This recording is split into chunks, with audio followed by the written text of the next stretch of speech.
Hello and welcome to the LLG Grapevine podcast. You're listening to Helen Bennett, LLG's Executive Director of Policy and Governance, and Dennis Hall, LLG Bulletin Editor. Hello, everyone. Now, this is the last Grapevine podcast before we break for the summer, but there's no less local government news. Just a reminder that Parliament's summer recess is from the 30th of July to the 2nd of September. But more on Parliament in the vlog. So Dennis, what are you starting with? Well, Helen, I'm starting with the first report from the UK COVID inquiry, which was released at the end of last week, and it covers the topic of resilience and preparedness. And there were very few surprises. We weren't as prepared as we ought to have been, and councils were ignored. Let's look at this further.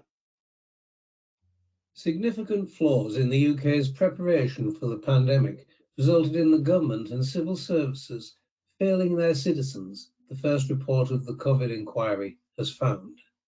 The Module 1 report, published on the 18th of July, criticised the government for its failure to engage appropriately with those who know their communities best, such as local authorities, the voluntary sector, and community groups. The report said that the UK planned for the wrong pandemic, noting that although the significant risk of an influenza pandemic had long been considered and planned for, that preparedness was inadequate for a global pandemic of the kind that actually struck. The report also observed that prior to the pandemic in 2020, there had been a slowdown in health improvement and health inequalities had widened. Public services, particularly health and social care, were running close to, if not beyond, capacity in normal times, it noted.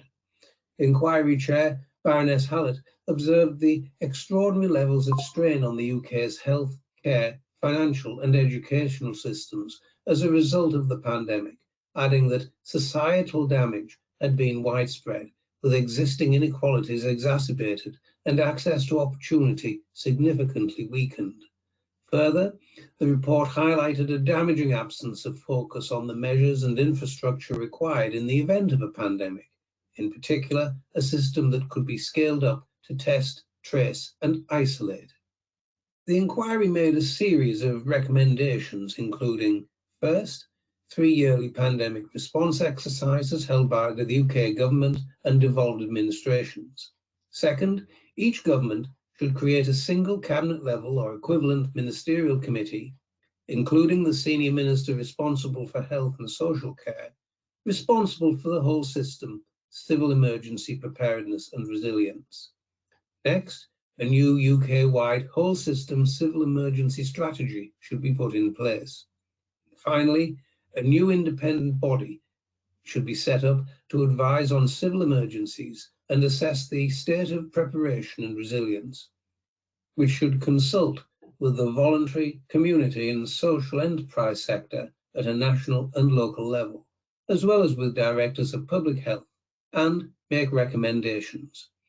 Now, responding to the publication of the report, Councillor Louise Gittins, chair of the Local Government Association, said, "Local government in England and Wales responded quickly to the pandemic to help protect and support their residents in unprecedented circumstances, using the expertise, capability and innovation of the sector at a time of national crisis.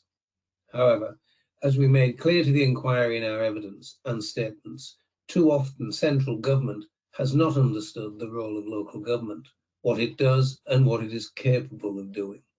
This has meant that local knowledge and expertise was at times overlooked." And she continued, "It is good to see that the inquiry's report recognises the important role of local government and directors of public health and the roles that they have to play in the response to any pandemic and as part of a whole system civil emergency response going forward." We fully support these recommendations. Helen. Well, it was good to see the positive role of local government being mentioned, and let's hope that processes will be put in place to ensure that local government is able to obtain the data it needs to support their communities during major crisis, and notably receives the information it needs from central government rather than learning about it on the news. Now, on Wednesday, the 17th of July, the Prime Minister appointed the Work and Pensions Secretary and the Education Secretary as the joint leads of a new ministerial task force to begin work on a child poverty strategy. A new child poverty unit in the Cabinet Office, bringing together expert officials from across government, as well as external experts, will report into the task force.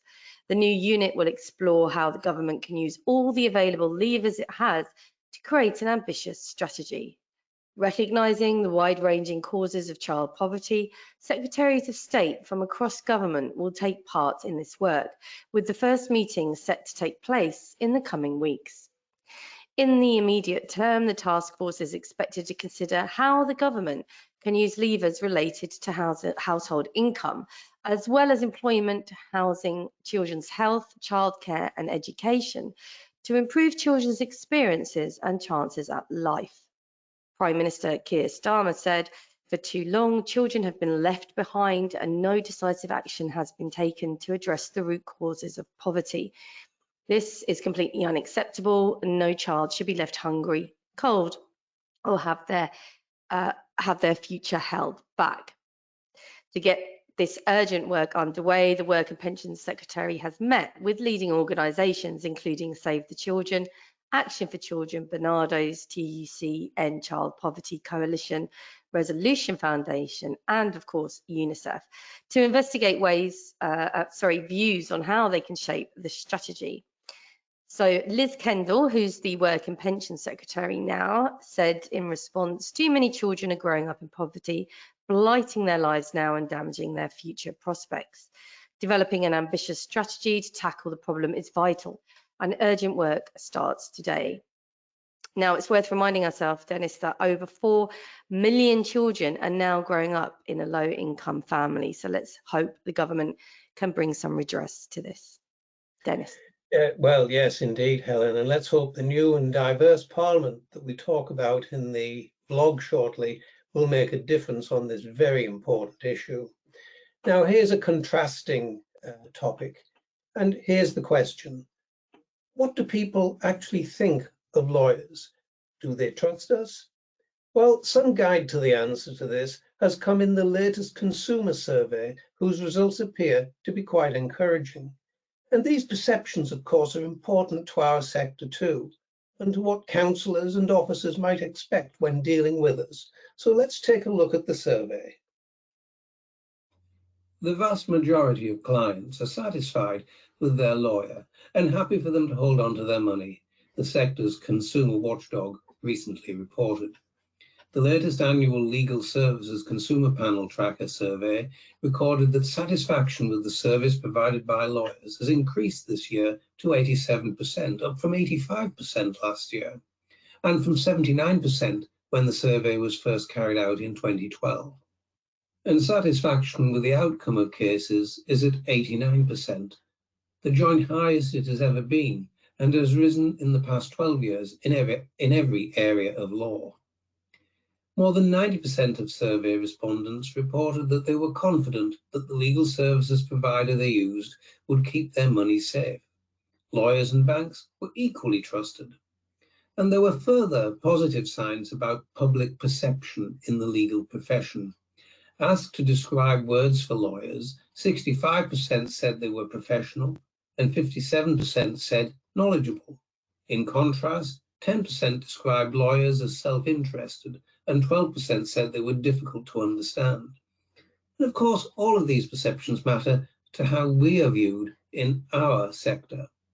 And trust in the legal system is also at high levels, 73%, with only 7% of respondents saying they distrust or strongly distrust the legal system. And the proportion of consumers whose services were delivered face-to-face was 45%, consistent with levels reported in the years before the pandemic. Most, however, wanted a hybrid service, meeting lawyers in person initially and following up with email updates. And despite largely positive results for the legal profession, the consumer panel highlighted what it perceived as failings in complaint handling by law firms. Around half of consumers, that's 51%, reported that they would know how to make a complaint about the legal services they use if they were dissatisfied. 28% were uncertain, and 21% said they would not know how to do this.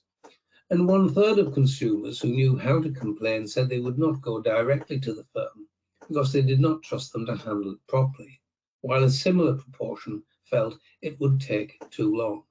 Now, this survey was based on responses from over 3,600 legal services users who completed it online in February and March this year.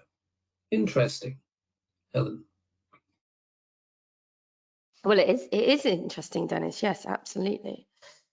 Now let's move on to the Committee on Standards in Public Life's annual report. They report every year. Obviously, this is the period from 2023 to 2024. It's been published and it looks at the work the committee's carried out over the past year. Now, interestingly, in it, they make the point that their 2021, if you remember that, Upholding Standards in Public Life report made a series of recommendations designed to maintain the highest standards of public life in government. And the concerns that they expressed and the recommendations they made were also echoed in a range of other reports published by civil society organisations. Now, the committee says whilst they were pleased that the previous government accepted some of the recommendations, including those on government department returns and reform of the business appointment rules, the committee itself continues to believe that the range of measures proposed would have strengthened and modernised the standard system, and that they believe that they must be a matter for continuing and cross-party debate, and that as a part of the process, the committee wishes to underline that the timely response to formal recommendations is an important factor in maintaining the confidence of the public in the wider standards environment. And that's an interesting, very precise and specific comment there to the new government, based, no doubt, on the previous government's response to their recommendations. Now, the report also highlights serious concerns about intimidation of candidates in the general election. We heard a lot in the news about that. They rightly point out that intimidation and abuse damages democracy, and that it knows it puts off candidates from standing, and that some MPs have chosen to step down because of the unacceptable behaviour. And Chair of the committee, Doug Chalmers, he makes a very valid point that if we want high calibre, talented and diverse candidates to serve across public life, we should be prepared to call out intimidation as it damages our country. He also makes the point that high standards do not emerge by accident, and that an ethical culture and standard system requires both principles and rules, a chance for people to step back and think, is this the right decision, as well as proactive attention at all levels. Sound advice. The report is definitely worth a read. Dennis. Well, yes, indeed. Now, here's another question. Is it time for electoral law to be consolidated into a single act of Parliament? Solace thinks so, so let's see why. A report from Solace has called on the government to consolidate electoral law into a single act and provide returning officers with appropriate indemnities. The report dedicated a full chapter to elections, in which it raised concerns over an outdated and complex legislative landscape. Commenting on electoral legislation, the report said, much of electoral law is rooted in the 19th century, both in terms of language and practice, and has seen little modernisation despite the need for regular amendments to cover legislative gaps where there are new developments, such as postal voting or social media. This complexity, the report says, consumes significant organisational time. It recommended the creation of a Consolidated Elections Act alongside a 30-day minimum timetable for parliamentary elections to help the delivery and integrity of elections. According to the report, the timeline for implementing the Elections Act 2022 put pressure on electoral teams ahead of the 2024 elections, unnecessarily increasing risks and impacting on the system's capacity and resilience. As part of the Consolidated Elections Act, We propose, the report says, that government should ensure that legislation is in place at least 6 months before it comes into effect at an election. The call for simplicity is set against a survey of Solace members which found that 76% of respondents believe the government needs to simplify electoral legislation. And the same survey also reported that 86% of members said that the government should provide an indemnity for returning officers for all polls in full. By fully backing returning officers with indemnities at all polls, we will be ensuring that they have the confidence to fulfill their democratic duties and continue to deliver safe and secure elections at a time when the landscape has never been more complex following the introduction of reforms under the Elections Act 2022. And additionally, the report called for the creation of a single national electoral register to streamline registration, exploring automatic and online systems also. And as you know, we have commented on a number of these concerns in the past, and LLG wholeheartedly support the case for electoral reform along the lines in this report. So let's see what the government introduces over the coming months. Helen. Let's see, yes. And I'm sure the Association of Electoral Administrators will also continue to campaign robustly for consolidation, as they've been doing for quite a while now. And finally from me, the Ombudsman has urged an ethical complaint culture as non-compliance with complaint handling failure orders continue to rise. Now, this is the Housing Ombudsman's latest complaint handling failure order report, which has seen the percentage of non-compliance with them at its highest record ever recorded. So the orders relate to the last quarter before the handling code became statutory, underscoring the importance of the code becoming statutory and the Ombudsman powers being extended to improve local complaint handling standards. Now, behind the non-compliance are residents without a resolution, whether it is a response from the landlord or a remedy to be fulfilled. So over the past quarter, the Ombudsman also brought 10 landlords into compliance with the code, and that's representing, they say, 250,000 residents who should now see improved complaint handling as a result. And the Ombudsman has called on landlords to go further than simply complying with the code, but to move towards ethical complaint handling. And demonstrating this ethical complaint handling to residents can restore trust, they say, where it's previously been fractured. Now, Richard Blakeway, the Housing Ombudsman, said that every complaint handling order is issued as a last resort, and behind every non-complaint order is a resident without resolution. Therefore, to see a rise in the non-compliance of these orders should be a red flag to landlords as our duty to monitor powers are introduced. These duties will strengthen local complaint handling and build trust between residents and landlords to achieve earlier resolution. Landlords must look towards a more ethical approach to complaint handling, where they are not just ticking a box for compliance, but are placing residents at the heart of the process and ensuring a human-centric provision. And on those words from Richard, you can read more on the items discussed today and many more besides by going to bulletin number 27, available on the LLG website now. As I said, Dennis and I are signing off for the summer, and we wish you all some rest and recuperation. Although, as you all know, the work continues regardless. So it's goodbye from me. And from me too. Have a good summer.